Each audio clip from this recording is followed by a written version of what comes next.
Home at last. Peter Sam wanted to start work, but the thin controller wouldn't let him. "Another day's rest will do you good," he said. "Besides, I've got a surprise for you." "For me, sir? How nice, sir. What is it, sir?" "Wait and see," smiled the thin controller. The surprise was Skarloey.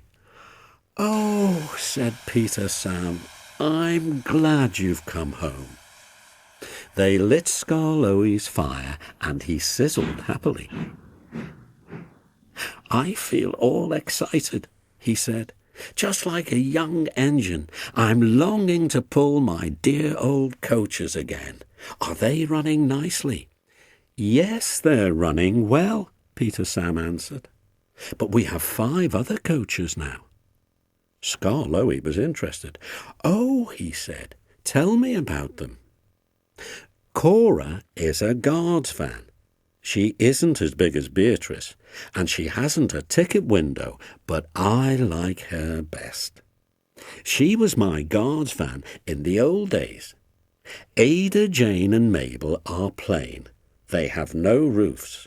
Sir Handel says they are trucks, but they have seats," said Peter Sam. "So I say they're coaches. What do you think, Skarloey?" The old engine smiled. "If they have seats, they're coaches," he said firmly.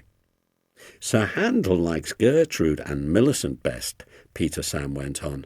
"He always tries to take them alone. They have bogies, and he says they're the only real coaches we have. They remind him of when he used to pull our express. Both have seats for passengers, but Millicent has a guard as well.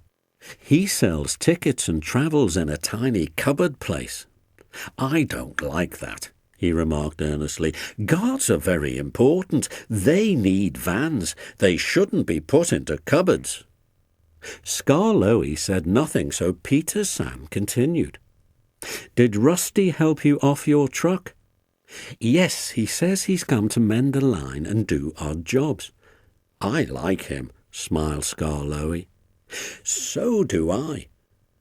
Peter Sam explained how kind Rusty was when he had his accident. "It's a pity Duncan doesn't like him." "Who is Duncan?" "He came as a spare engine after my accident." "Is he useful?" "He'll pull anything, and I'm sure he means well, but he's bouncy and rude. He used to work in a factory, and his language is often strong." "I understand," said Skarloey gravely.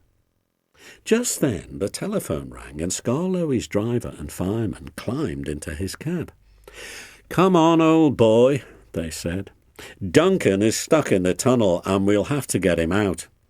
Skarloey was pleased. He wanted a run and looked forward to meeting Duncan. They found Cora and some workmen and hurried up the line. "How nice and smooth the rails are," thought Skarloey. "They've mended all the old bumps. Rusty has helped to do that. I must tell him how nice it is." Duncan had stuck at the far end of the tunnel. His coaches were outside, and the passengers were helping the driver and fireman to dislodge some rocks wedged between the top of his cab and the tunnel roof. Duncan was cross. "I'm a plain blunt engine," he kept saying. "I speak as I find. Tunnels should be tunnels and not rabbit holes. This railway is no good at all."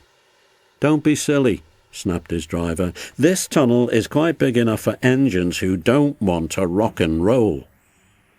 They cleared away the rocks, and Skarloey pulled Duncan and his coaches safely through. Cora was left on a siding, and the workmen stayed to make sure all was safe.